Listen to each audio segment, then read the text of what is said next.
Hanging out here with a guy who I haven't seen or talked to. We were trying to figure out the last time. It was probably somewhere around 97, 98. Somewhere right around there was the last time I saw Billy Abold. For those of you who used to go to Brewer and Fulton and those tracks, you remember him. He actually ran a street stock 93, 94. 94, he won a bunch of races too, almost 3 dozen races. 95, ended up moving the big blocks, ran the Super Dirt Car Series. It was the Skoll Super Dirt Car Series back then. So for 2 years he did that. 97, 98, he went back to the 358s on the Outlaw Circuit. And before that, he was one of the guys who started in microds. He did hydroplanes, altered mud bogs. You guys remember those mud bogs that were out there in the 80s and 90s for a while? Those were a lot of fun too. He's got something else he's doing these days. We'll find out about that here in a little bit out in West Monroe with Billy Abold. How the hell you been, man? Very good, Doug. Thank you. Sounds like life has been good for Life's you and been the very family. good. Beautiful family and 32 years of marriage. Two girls, 29, 28, son 18 years old, and a 6-year-old son. And family is everything. Just doing some quick math in my head, it would seem to me that is that why you got out in '98? Was missing that family Yeah, time absolutely. and stuff? I came from a very blessed family. My parents taught me family values from many years ago, and it was very important for me. Racing got really hectic. It was a full-time job. We were running 80, 90 shows a year, and family was missing softball games and soccer games and so on, and family was more important. So family and work, and we went that road. Yeah, because you had raced your whole life. How old were you when you were running microds over at I, the I fairgrounds? started, I think, in the 5 or 6 year old range, and we won everything under the sun. You know, we had every track championship from there all the way to when I quit racing in '98. So it felt really good to end on a high note with track championships and so on. And it was just more important to do family stuff. And of course, we had Pat on last week. Pat is actually 7 years older than you, right? Pat is 7 years older, and I have Danny 6 years older, and both of those guys, I was always trying to fill their shoes. So Danny ran Hooters Pro Cup and a lot of late model racing and a lot of wins there. And Pat had an amazing career in racing. So any time that I had an opportunity to compete with those guys, I tried to drive twice as hard just to impress my brothers. And we had an amazing father that was able to put us in the position to where we could go out and do an amazing thing of racing. We had a family business too, and I'm sure that helped with your automotive knowledge, A&P Auto Parts. Absolutely, it all ties together. I would imagine it would. Did hydroplanes for a while, but you told me it was the altered mud bogger that kind of gave you a little bit of a look at the dirt Yeah, side of the things. the Fink family, Harvey Fink, an amazing gentleman. God we bless miss his you, soul. Harvey. We miss him. He had passed away here this year, and very close to our family. He invited us to come up and do a show with our mud bog during halftime in one of the races. And you do 2.4 seconds and 300 feet of mud with that And it's over. at a wheelie, and it's over. And here I am in the grandstands looking down, saying, "Wow, this is truly amazing. I could be out there for 15, 20 minutes in a car." And we went to the racers show that year and bought a used dirt car and didn't have a clue what we were doing. So This was 92? yeah, 92, the roughly? winter of Okay. 92 and going into 93. And we ended up getting hooked up with Art Holiday through Good a guy good to get friend hooked of up ours, Nick Paveni, that we all microd raced together back in the day. So, we knew each other, but didn't know each other. Gotcha. And Nick was very close to the family and got me hooked up with Art. And Art and I, Art built the chassis, and my brother-in-law Kevin Enders built the race engines.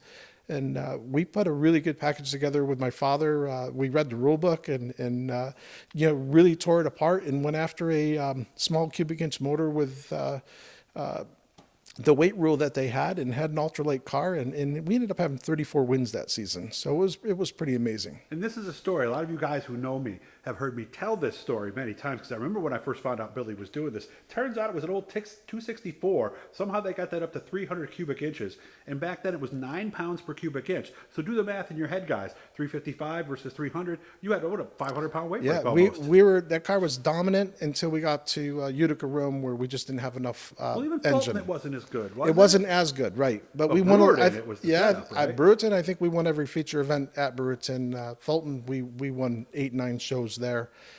One of the biggest wins we had was this week on dirt at Rolling Wheels, and we were invited to that with an outlaw car to a dirt event, and we won that feature. And they stripped that car right down to the bare frame and looked for every way that we could be cheating. And that was one of the things that our family never broke the rules. We read the rules and challenged the rules, but never broke them. Well, what is it they say? It's not what's in the rule book, it's what's not Correct. in the rule book. And there was no minimum cubic inch limit, so Correct. there we go. That's clever. So after that success, was a big block the next You know, realistic thing? we're on high on life. You know, we had won quite a few races that year, and in the next jump probably would have been into a sportsman, and of course we went right That's why I'm into it. surprised you didn't do that. We at the went time. right into a TO dirt modified big block, and I think we were running one of the first TO pro cars from Bobby Hearn up here in the Northeast. Really? Okay. Yeah. And obviously success there was a little tougher to find because, I mean, look who you were racing against that Friday It night, was right? amazing. You know, every Friday night was, Bob McCready and Joe Plazek in Hearn and the best of the best. Danny and Alan, It- you know. I mean, yeah, come on. every one of them. Plus the Louis Michaels and the guys that came over from Yeah, the Outlaw circuit. You And know? there's another great man, John Michaels. He Yes. took me under his wing and helped me out a ton in dirt racing, and the experience that the Michaels family possessed with all the years that they raced. Those family ties go back with my father when he was racing. When he was 20 years old back in the Amazing day. how the sport does go full circle a lot of times. Oh, with yeah. Sons and fathers and people. Oh, yeah. And not only did you do that, but you followed the series. You did all those 200s. You did Syracuse. I mean, you must have amazing memories from that time. I have period. amazing memories of it. Absolutely. When you're standing there with 20, 30,000 people looking down at you at Syracuse, it's a little intimidating. Yeah. And really quick, a fast story. My brother ran one of my backup cars there and was remember. actually, He did well, he didn't was he? actually faster than I was. Yeah. And, he was used to running the Silver Crowns at 200 miles an hour. Yeah, so And this was cake for him, You right? get to the end of the straightaways and he's like, Billy, this is slow. You're only running 150 miles an hour. I could eat a sandwich down the straightaway. And I'm a nervous wreck shaking at the end of the straightaways. Yeah, and Pat actually talked about that in the interview. So Yeah. go back if you missed it Yeah, he was- from last week. Then you kind of took a little step back. Well, I'm not going to say step back, but a step in a different direction. You went back to the outlaw circuit because then now Fulton and those tracks were no longer dirt. They were no outlaw. longer dirt tracks, and we wanted to run close to home. So Can't blame you after being on the road and After doing being all on the that road, stuff. I found that was not the life I wanted to possess, Yeah. and family As life cool was as it more is. more important. So we went back to 1-2 nights a week racing, and we ran the Outlaw Series, which was Harvey Fink at Burton Speedway and Fulton Speedway. And then, of course, Alex Friesen as well at Fulton and Utica. And Ben, there's a guy who, man, you have to wonder what his legacy would have been. It had would have we been not lost amazing, him. truly amazing. Yeah. Yes, yeah, because he was really doing some amazing things. So you got out in 1998, did some other stuff. I mean, you weren't totally away from it. You told me some of the stuff you did, which was, you had a fast boat. And you had some Our other family stuff is and- racing, so I was always involved, but never in a car. And family was more important in being behind our kids and pushing them forward and doing everything. But Just like your parents did for you. we made the decision to put them into school, college, and education in sports race and do versus racing. So we wanted them, if they wanted to race, they could always come back to it. And Yeah, so if one of your kids would have said, yeah, I want to start in a microd and I want to do that, we would have done it, right? So it wasn't until our son was 14 that was the first time he was ever in a race car. And, Wow. and he's been running with me How old is he currently. now? 18. 18. Okay. Now we're going to give you a little tease here because we're going to crawl around this car later. So hold on.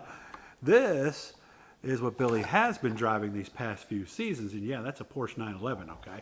We're going to crawl around that. I'm going to have that one up next week. This car itself is not going to be the one that's going to be at the Racers Auction and Trade Show. His son's car is going to be there, but it's very, very similar. So I can imagine as we're going through all this, I mean, I believe you make your own luck. You're not lucky, you're fortunate. What do you attribute to all your success and your family's success in this game? My parents. 100%, Absolutely, okay. 100% drive from what they have taught us through the years, and whether it was a family event or work or just a family function, it was 100% all in, and I've possessed that. I've been able to look at Kim and Kevin Enders of what they've achieved. I've been able to look at Pat Abold and his wife and family of what they've achieved. My brother Danny. Everybody is always been 110% at what they do. So, like I said, I've always tried to fill their shoes Yeah. and carry our name to its fullest.